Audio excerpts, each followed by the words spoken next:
Hello and welcome back to BookPod. We are officially hitting the ground running today with Season 1, Episode 9. We're currently in Week 9 of our 12-week creative journey together, which means it's time to lean into the powerful, resilient lessons inside Chapter 8, Recovering a Sense of Strength.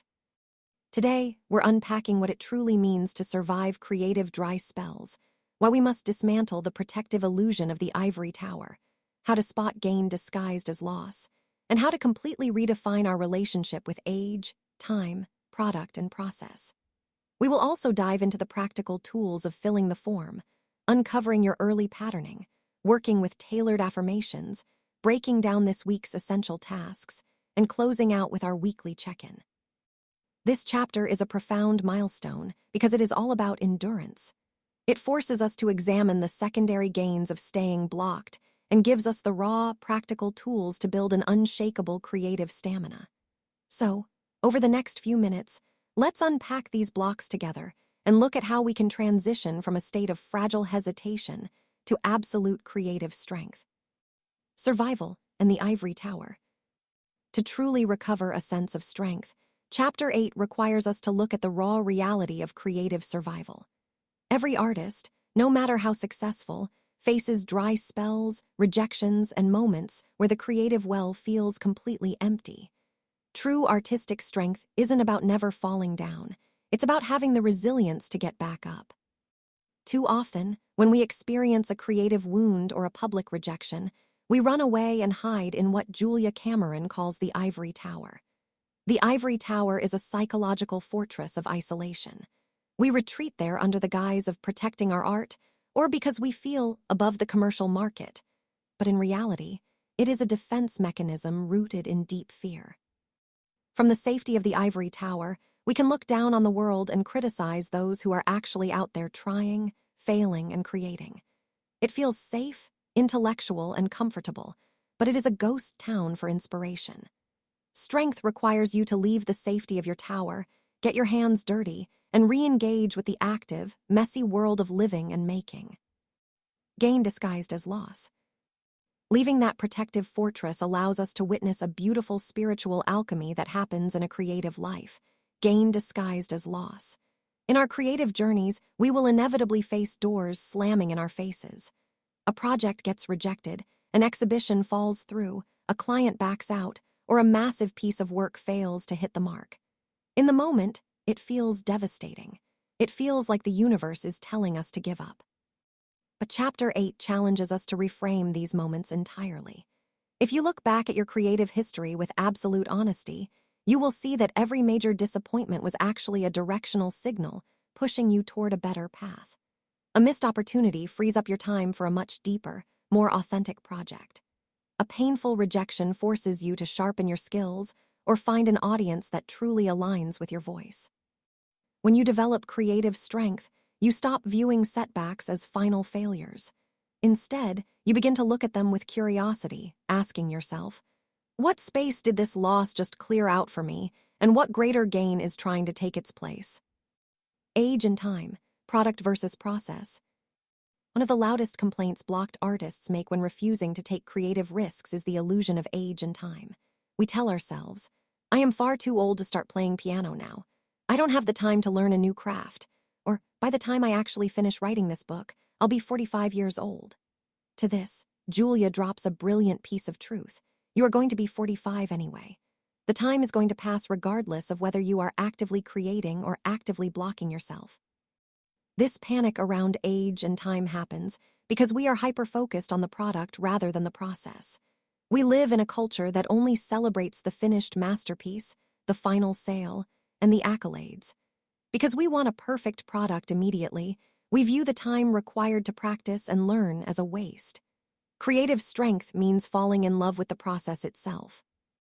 It's about realizing that the joy of art is found in the morning spent working, the hours spent tracking down materials, and the quiet rhythm of the daily practice, not just the final product. When you shift your focus to the process, age and time completely lose their power over you. Filling the form. Once you embrace the process, you are ready to implement one of the most grounding, practical concepts in the book, filling the form. When we are blocked, We tend to think in massive, overwhelming, catastrophic leaps. We sit on the couch and think, I need to write a 300-page novel, or I need to build a massive online business archive by tomorrow. Because the macro goal is so enormous, we experience creative vertigo and do absolutely nothing. Filling the form means focusing strictly on the immediate, micro step right in front of you. It is the creative equivalent of putting one foot in front of the other. You don't need to write a whole book today. You just need to fill the form by writing one paragraph. You don't need to launch a massive collection. You just need to source or polish one single piece. Filling the form means doing the small, ordinary, day-to-day actions that build a creative life. It takes the drama out of art and replaces it with small, consistent, unshakable momentum. Early patterning and the exercise. To understand why we get so dramatic and paralyzed by big goals in the first place, we have to look backward at our early patterning. We all have old, internal scripts about achievement, failure, and vulnerability that were handed to us in childhood by family, schools, or early authority figures. To dig up these old scripts, Chapter 8 gives us an incredible early patterning exercise. Grab your notebook, bypass your inner censor, and quickly complete these sentence stems. If I am successful, my family will. My parents always thought artists were. When I failed as a child, the reaction was. The biggest risk I ever took resulted in. When you read your raw responses, you will clearly see the old, invisible programming that is running your adult life.